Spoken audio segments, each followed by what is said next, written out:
द्वापर युग की बात है। ब्रजधाम वृंदावन में एक पवित्र नदी बहती थी, यमुना।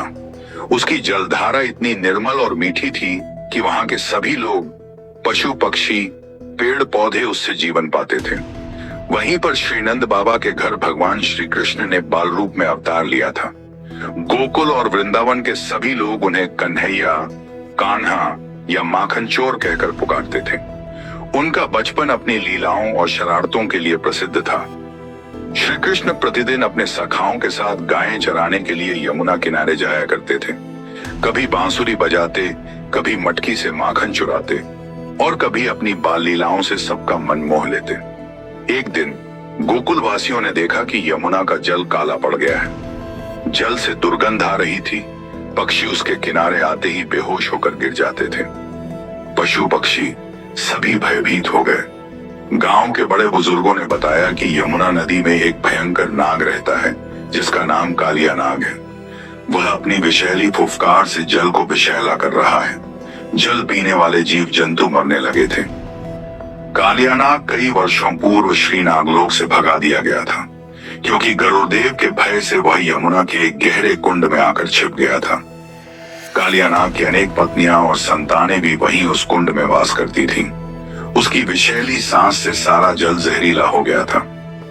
जब श्री कृष्ण को यह बात पता चली तो उन्होंने निश्चय किया कि वह कालिया नाग का अहंकार तोड़कर यमुना नदी को मुक्त कराएंगे।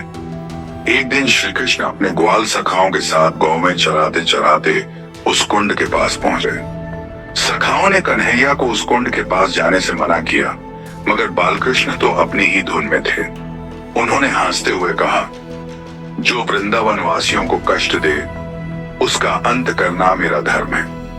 कहकर श्री कृष्ण वृक्ष की डाल पर चढ़े और सीधे जल में कूद पड़े। जल में कन्हैया के कूदते ही जल तरंग उठने लगे। कालिया नाग को जब किसी के आने का आभास हुआ तो वह क्रोधित हो गया। उसने अपनी विशाल काली देह और फुफकार मारते हुए श्री कृष्ण को चारों ओर से अपने फन से घेर लिया। उसके फन इतने विशाल थे कि सूर्य की किरणें भी रुक गईं। जल का रंग और भी काला हो गया। श्री कृष्ण पर जब कालिया नाग ने आक्रमण किया तो बालकृष्ण ने बड़ी चपलता से उसके फनों को पकड़ लिया और उसके ऊपर कूदने लगे। देखते ही देखते श्री कृष्ण ने कालिया नाग के फनों पर नृत्य करना शुरू कर दिया। श्री कृष्ण का नृत्य इतना तेज और दिव्य था कि कालिया नाग के सारे फन एक एक करके झुकने लगे। श्री कृष्ण ने अपने दोनों चरणों से उसके फनों को मत दिया। यमुना किनारे खड़े सभी गोकुलवासी, नंद बाबा, यशोदा मैया, बलराम और गोपियां व्याकुल हो उठे। सब श्री कृष्ण को बचाने के लिए रोने लगे। बलराम जी ने सबको धैर्य बंधाया और कहा, कन्हैया कोई साधारण बालक नहीं, वह स्वयं नारायण है।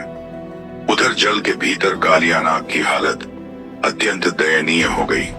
श्री कृष्ण के चरण दबाव से उसका सारा विष बाहर निकलने लगा। जब वह पूरी तरह थक गया और मृत्यु के निकट पहुंचा तो उसकी पत्नियां, नागपत्नियां और श्री कृष्ण के चरणों में आकर रोने लगी। वे करुण स्वर में प्रार्थना करने लगी, हे दयालु गोविंद, हमारे स्वामी का अपराध क्षमा कीजिए। वह अज्ञानवश ऐसा कर बैठा।